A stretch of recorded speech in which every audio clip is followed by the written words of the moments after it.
Star Wars 7x7 episode 1888 today. Darkside Rey is, of course, causing a lot of chatter amongst Star Wars watchers, and she's wearing a ring, which is also causing a lot of chatter as well. What is the deal with that ring, and is it indicative of anything? Let's find out. Punch it!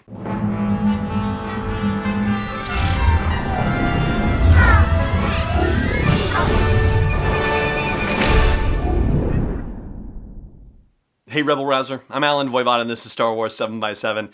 Thank you so much for joining me for this episode. So yeah, let's talk about this whole business, alright? First of all, just as a quick refresher, Darkside Rey is of course the vision of Rey with the double-bladed red lightsaber, which appears at the end of the D23 Expo's special footage of the Rise of Skywalker. Now, the shot happens, of course, very quickly, and if you go through frame by frame, as folks have, and today I learned that on a laptop computer using the period and the comma will allow you to go frame by frame on YouTube, so that's exciting. But with that scene, in addition to seeing a cloak moving out of frame just at the right edge during that scene, which hard to say what that's all about, but when the shot goes wide to show Rey opening up that lightsaber, on her left hand is a ring. I've seen it theorized that this is a ring that belongs to Leia because we see a ring on Leia's hand in that one scene from the initial teaser that debuted at Celebration Chicago. However, if you actually go frame by frame, yeah, I did, and look at it carefully, it can't be that ring, and there's a very specific reason why. The band of the ring that you see on Leia's hand only has one band. It only goes once around her finger, whereas there are two bands clearly visible in the one that Rey is wearing in this dark side apparition. And I'm calling it an apparition because, as we've talked about here on the show, I don't think this is really Rey. I think this is some sort of vision a la the situation that we had in The Empire Strikes Back in the tree that was strong with the dark side of the Force and Luke seeing his own face inside Vader's helmet, right? So yeah, my personal take on it, not based on any other rumors, leaks, spoilers, anything like that. Of course, that gets rather specific vision-wise, like, oh, I'm going to have a vision of myself, assuming it's Rey having this vision, and I'm going to envision myself having a ring on my finger, too, and it's going to be tied to the fact that I'm a dark side Force user. Crazy. But be that as it may, you know, if it's not Leia's ring, then the question becomes, well, what is the deal with this ring? Is it anything that has a deal with anything? And if you try to go online and search for rings in Star Wars or jewelry in Star Wars, unfortunately, you don't get very helpful results. You get a lot of people making a lot of very cool jewelry in real life with either Rebel symbols or Empire symbols or First Order symbols or that look like R2-D2 or have the Mandalorian helmet stenciled on it in various patterns or things like that. So very beautiful jewelry, without question, but nothing helpful for our purposes here.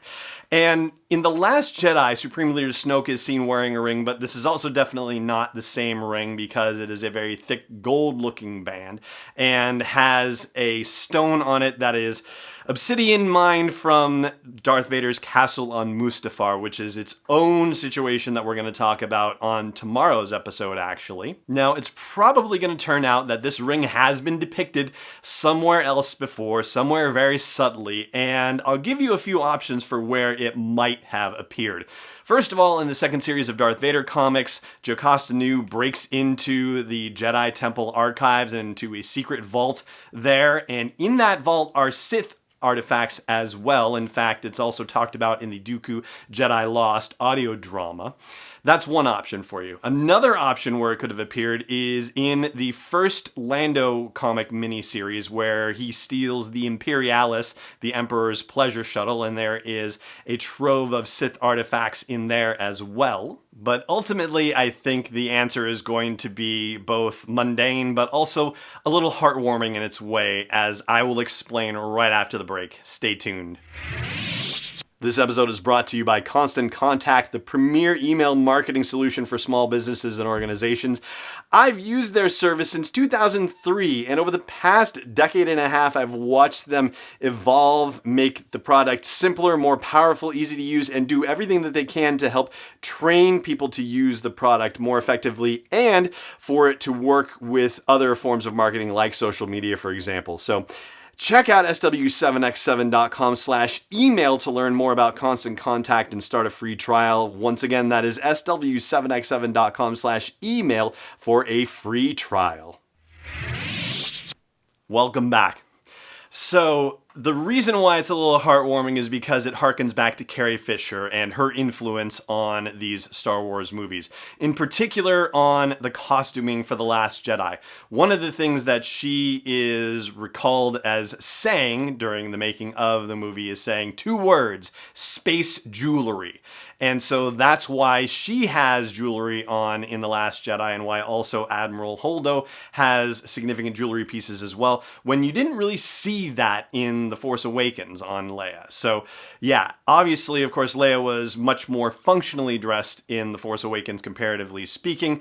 That doesn't stop her from shooting a blaster at Rose and Finn when they arrive on Crate, but still, space jewelry. I think that's ultimately the reason why Rey is wearing a ring in that situation, because it's a great way to differentiate her from regular Rey, who doesn't wear jewelry at all. And that's what I got for you. But if you have a theory about Rey's ring, about Evil Rey's ring, then by all means let me know either in the comments for wherever you catch this episode, or if there is no comment section, then at home base at sw7x7.com for this episode. And that is going to do it for our time together today.